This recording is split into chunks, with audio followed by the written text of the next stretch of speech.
امید اور خوف کے ساتھ پکارتے تھے. وَكَانُوا لَنَا خَاشِعِينَ. یہ تین چیزیں دعاؤں کی قبولیت کا ذریعہ ہیں. نیکی کے کاموں میں تیز جانا، جلدی کرنا، سستی نہ کرنا. یسارعون، سرعت سے ہے یہ لفظ کہ ان انبیاء کی دعائیں کیوں قبول ہوئیں؟ کیونکہ وہ نیکی کے کاموں میں تیزی دکھاتے تھے. دوسرے دعائیں کرتے تھے. وَيَدْعُونَنَا رَغَبًا وَرَهَبًا، یعنی کوشش بھی کرنی ہے، بھاگنا بھی ہے اللہ کی طرف، اور دوسرے دعائیں کرنی ہے، اور تیسرے تکبر میں نہیں آنا. وَكَانُوا لَنَا خَاشِعِينَ، وہ ہمارے لیے خشوع کرنے والے تھے.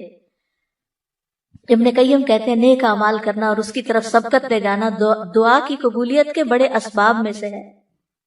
اسی لیے اللہ تعالیٰ نے ان کی دعائیں قبول کر لی.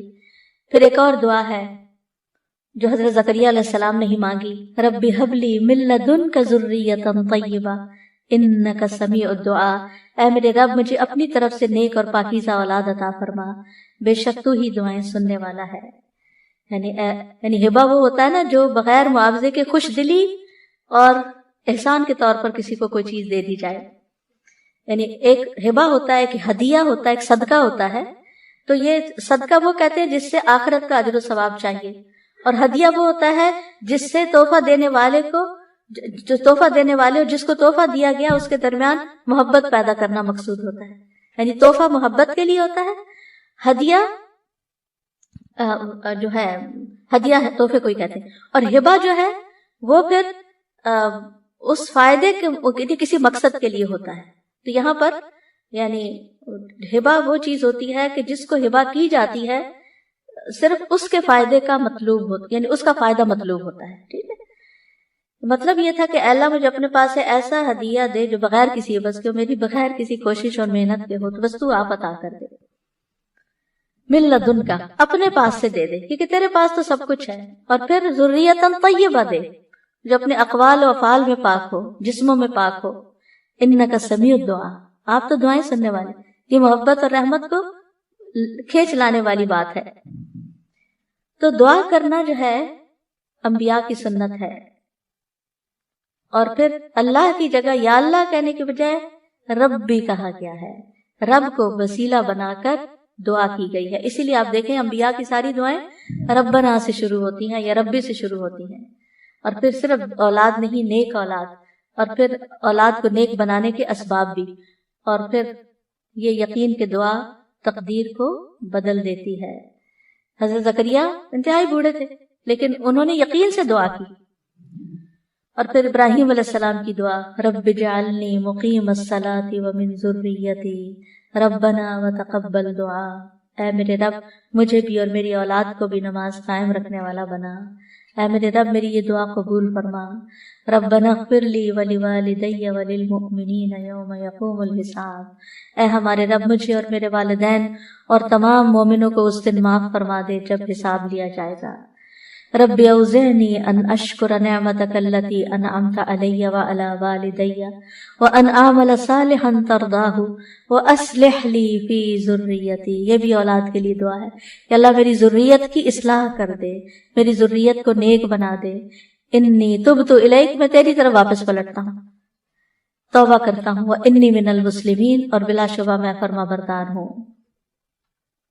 اور ربنا وجعلنا مسلمین لک ومن ذریتنا امۃ مسلمۃ لک وارنا مناسکنا وتب علینا انک انت التواب الرحیم. اے ہمارے رب ہم دونوں کو، یعنی ابراہیم اور اسماعیل علیہ السلام نے مانگی تھی دعا، اپنا فرما بردار بنا لے اور ہماری اولاد میں سے ایک جماعت پیدا کر جو تیری فرما بردار ہو، اور ہمیں اپنی عبادت کے طریقے بتلا اور ہماری توبہ قبول فرما. بے شک تو بڑا توبہ قبول کرنے والا، نہایت رحم کرنے والا ہے. اور پھر آپ دیکھیے کہ اس دعا میں بھی کس طرح اللہ سبحانہ وتعالیٰ نے وہ دعا قبول کی اور محمد صلی اللہ علیہ وسلم ان کی اولاد میں پیدا ہوئے اور پھر ان سے امت مسلمہ پیدا ہوئی.